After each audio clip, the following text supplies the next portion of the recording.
I now stowed all my goods securely, for the boisterous Atlantic was before me, and I sent the topmast down, knowing that the spray would be the wholesomer with it on deck. Then I gave the lanyards a pull and hitched them afresh, and saw that the gammon was secure, also that the boat was lashed, for even in summer one may meet with bad weather in the crossing.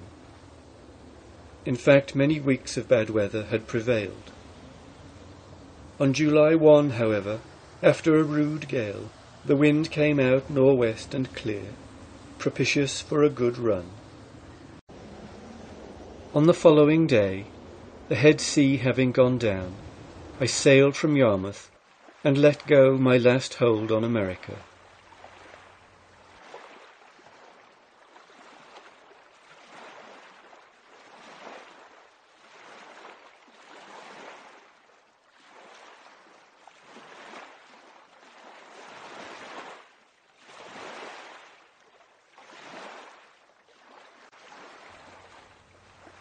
The log of my first day on the Atlantic in the Spray reads briefly: 9:30 a.m. sailed from Yarmouth. 4:30 p.m. passed Cape Sable, distance 3 cables from the land, the sloop making 8 knots. Fresh breeze northwest.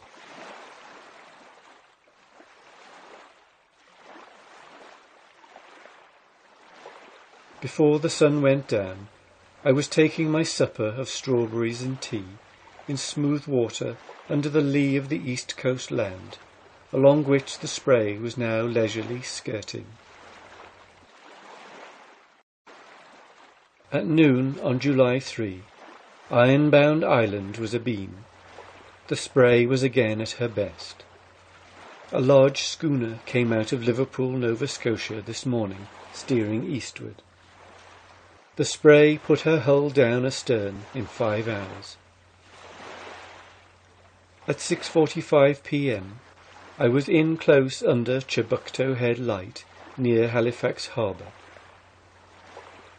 I set my flag and squared away, taking my departure from George's Island before dark, to sail east of Sable Island. There are many beacon lights along the coast. Sambro, the Rock of Lamentations, carries a noble light, which, however, the liner Atlantic, on the night of her terrible disaster, did not see. I watched light after light sink astern as I sailed into the unbounded sea, till Sambro, the last of them all, was below the horizon. The Spray was then alone, and sailing on she held her course. July 4. At 6 a.m. I put in double reefs, and at 8:30 a.m. turned out all reefs. At 9:40 p.m. I raised the sheen only of the light on the west end of Sable Island, which may also be called the Island of Tragedies. The fog, which till this moment had held off, now lowered over the sea like a pall.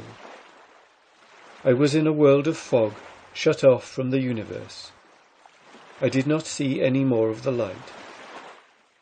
By the lead, which I cast often, I found that a little after midnight I was passing the east point of the island, and should soon be clear of dangers of land and shoals.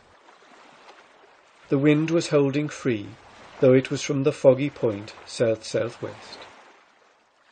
It is said that within a few years Sable Island has been reduced from 40 miles in length to 20. And that of 3 lighthouses built on it since 1880, 2 have been washed away, and the third will soon be engulfed.